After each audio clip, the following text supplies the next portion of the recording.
Assalamualaikum dan salam sejahtera. Okey, memandangkan sekarang ni musim COVID-19, ramai orang buat perniagaan di atas talian dengan menggunakan e-commerce. Dan kalau anda perasan di dalam e-commerce akan ada satu feature atau satu fitur yang dinamakan sebagai add to cart. Jadi secara asasnya bila saya tekan beli, okey, jadi contoh di sebelah kanan ni adalah kita punya troli lah ataupun kita punya cart. Jadi bila saya tekan ikan, okey, dia akan tambah sebanyak 5 kali sebab saya tekan sebanyak 5 kali dan dia akan kira jumlah yang perlu kita bayar. Jadi bila saya macam okey lah, saya tak mahu lah beli ikan, saya nak beli ayam saja kan. Okey, jadi kita boleh buang ikan. Jadi untuk video kali ni kita akan bina feature ini. Feature ni kecil saja, jadi jangan risau. Kita tak ada melibatkan e-commerce macam check out ke, macam data ini datang daripada database ke. Tak, kita hanya akan tumpu kepada feature add to cart sahaja. Jadi boleh beli dan boleh buang, itu sahaja.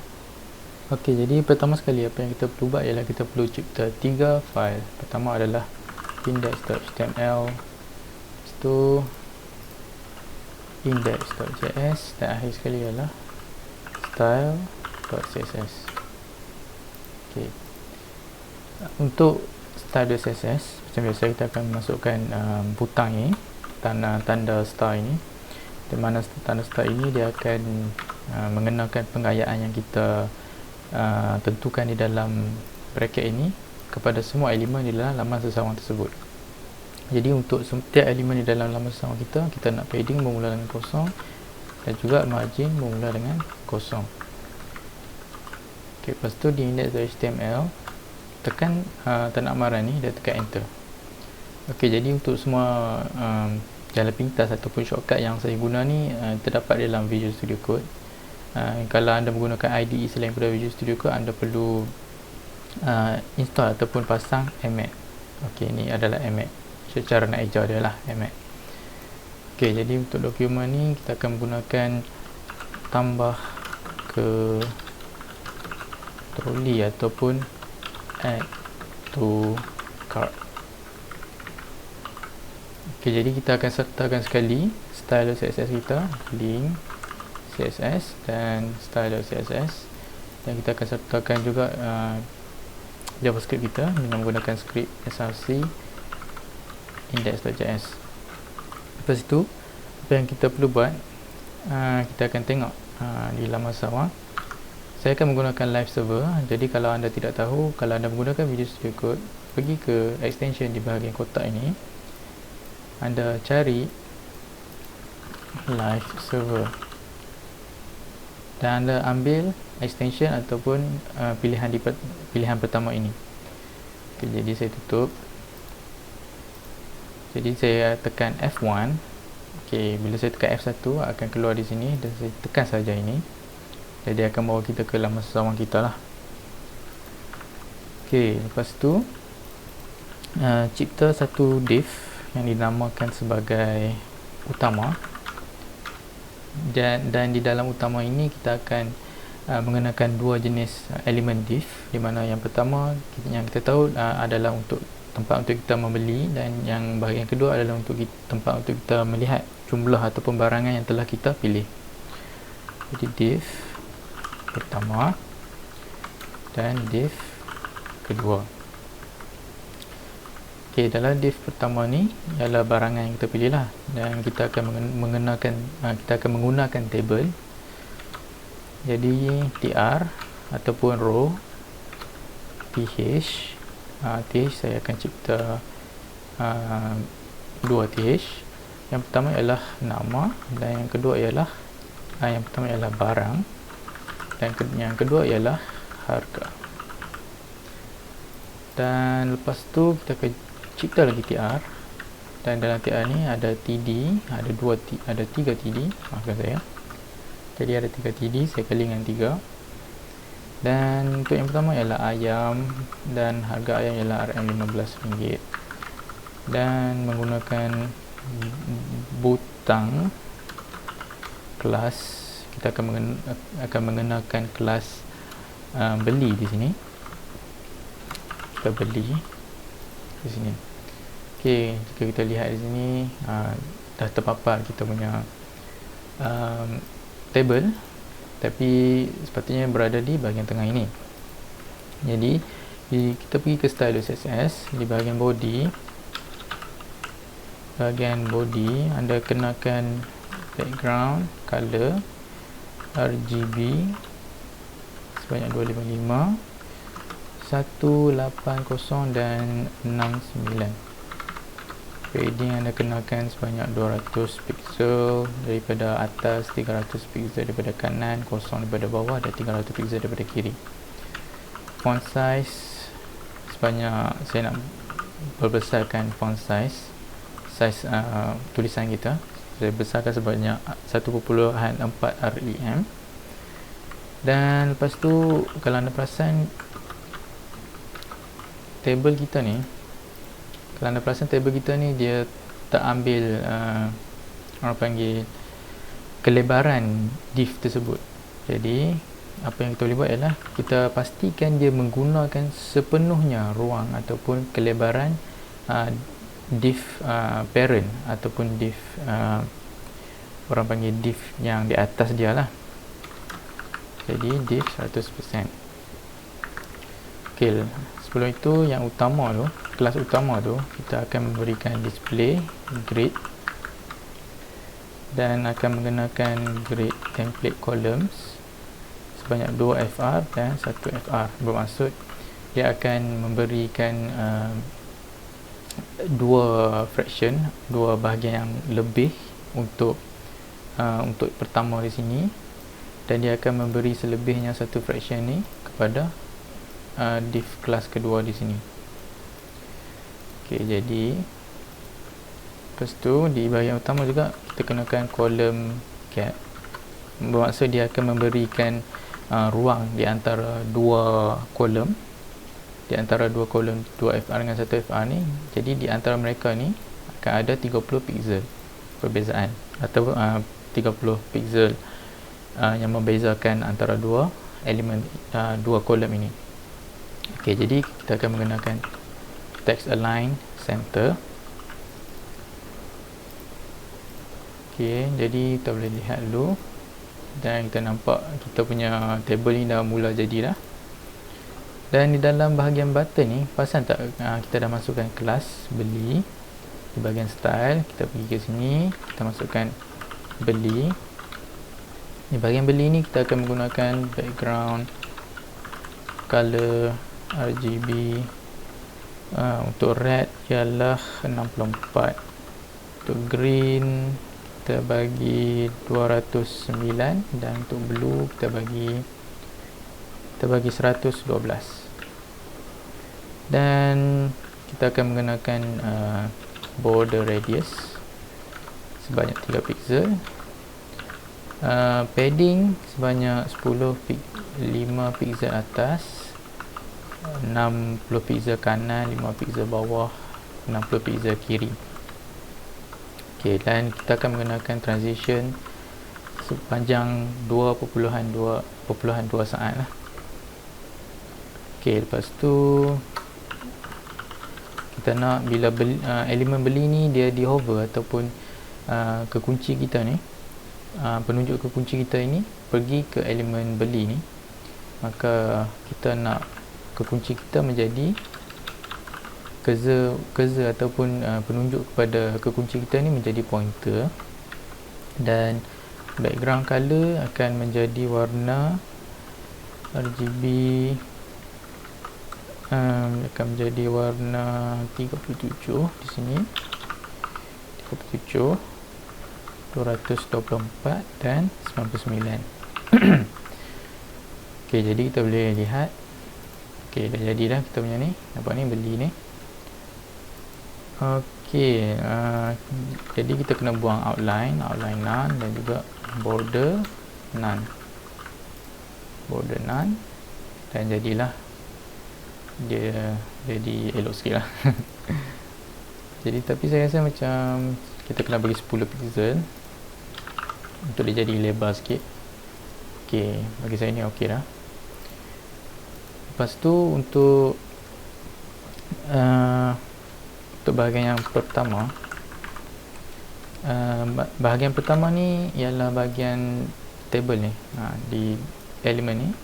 Bermaksud untuk setiap, ini adalah kandungan di dalam elemen pertama kita ni. Jadi dalam elemen pertama kita bagi background color RGB 18, 110 dan 230. Okey, kita tengok kita akan bagi je ni. Kita akan menggunakan padding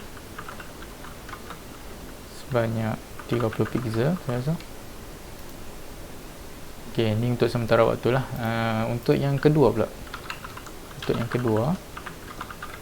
kita akan menggunakan background color supaya kita boleh lihat perbezaan antara elemen pertama dan juga elemen yang kedua. Jadi saya akan hanya menggunakan cadet blue. Saya akan menggunakan cadet blue sahaja. Okey, di sini kita nampak dah elemen untuk hasil barangan yang telah kita pilih dan jumlah untuk barangan yang kita telah pilih lah. Jadi di bahagian index.html ni, di dalam kedua ni, saya akan mencipta lagi satu elemen yang dinamakan sebagai kandungan kedua. Okey, jadi dalam kandungan ni kita akan nampak kita punya barang, jumlah barang yang kita beli dan juga butang untuk kita buang barangan tersebut. Okey, jadi dalam kandungan kedua ni akan ada dua div. Yang pertama dia akan tulis ayam. Okey, contohlah kita beli satu ayam kan. Jadi dia akan X1 maksudnya satu kali lah. Maksudnya silap ni patut 1x. Dan lepas tu kita akan masukkan button kelas buang.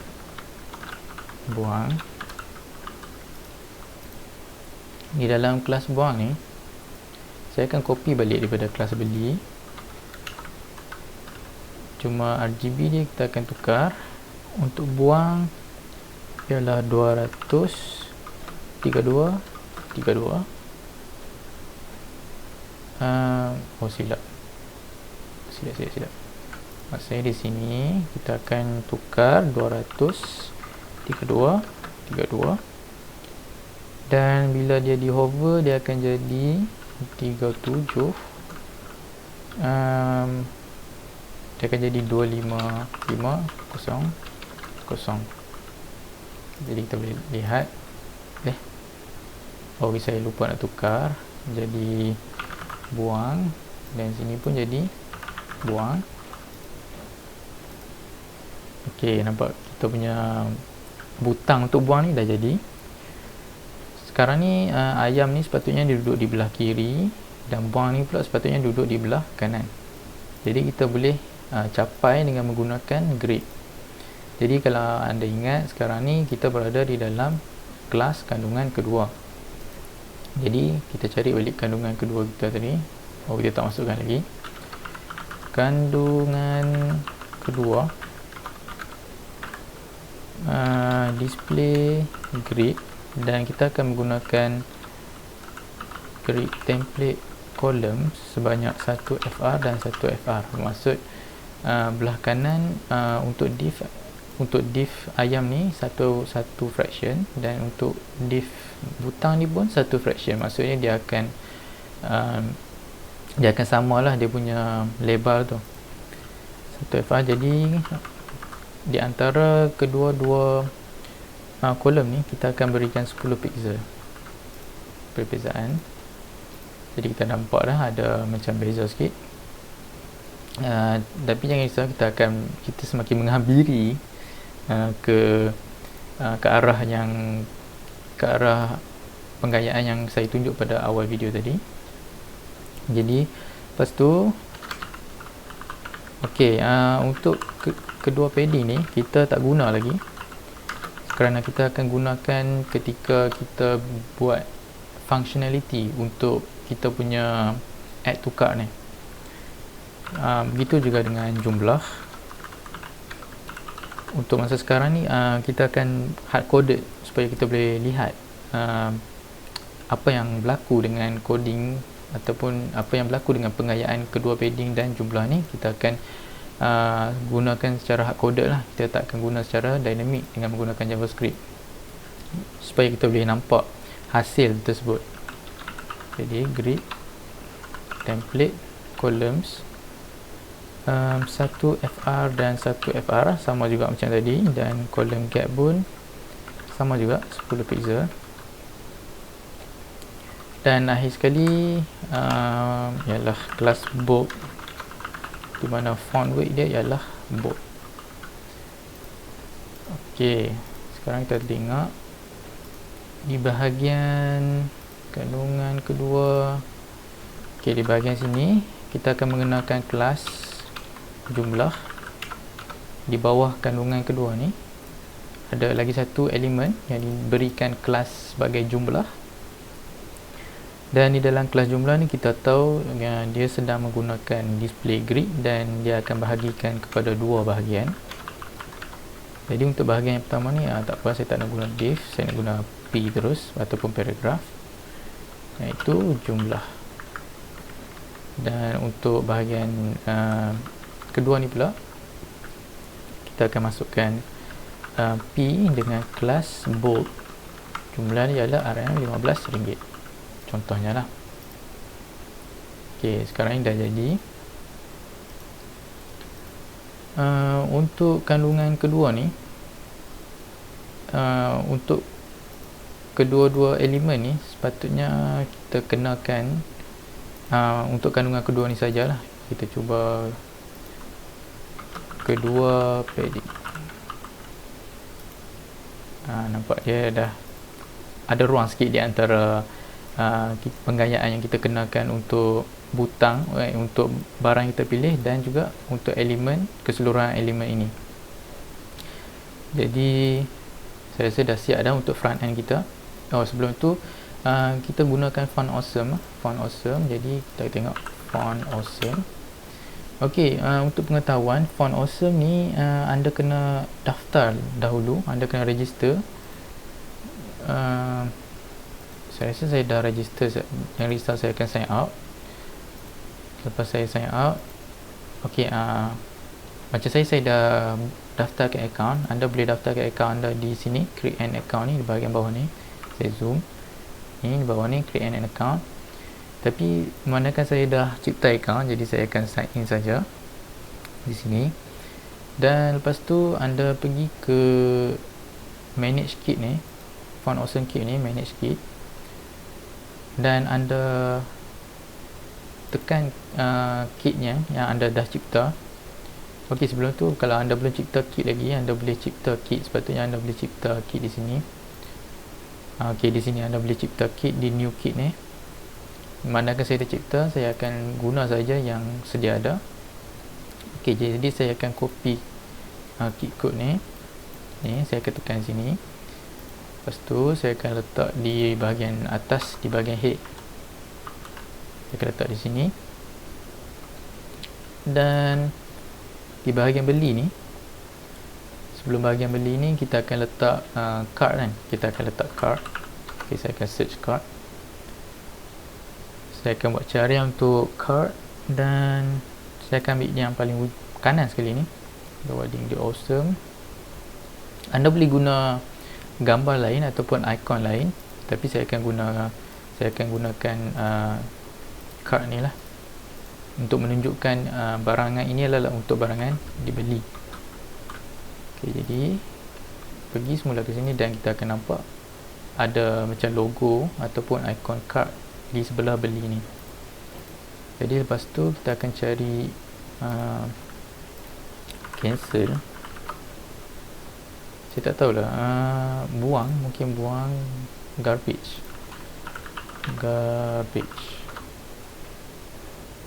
Okey, saya akan tengok garbage. Okey, trash. Okey, di sini ada trash. Loading.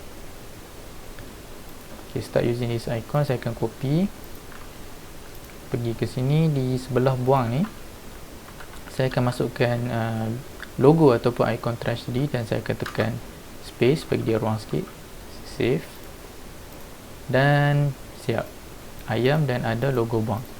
Tapi buat masa sekarang ni tiada apa-apa lagi functionality. Bermaksud add to cart kita ni dia tidak mempunyai nyawa lah. Senang cerita dia tak ada nyawa lah ke dalam aplikasi yang kecil ini. Jadi kalau saya tekan beli pun tak ada apa-apa yang akan berlaku, kalau saya tekan buang pun tiada apa-apa yang akan berlaku. Jadi setakat ini saja untuk bahagian pertama. Bahagian kedua saya akan membincangkan lagi mengenai functionality ataupun mengenai fungsi yang kita akan masukkan ke dalam add to cart kita ni, dan saya akan berikan penerangan yang secara terperinci lah untuk setiap coding yang saya tulis. Ok, setakat itu saja video untuk kali ini, untuk bahagian pertama ini. Terima kasih kerana menonton. Assalamualaikum dan salam sejahtera.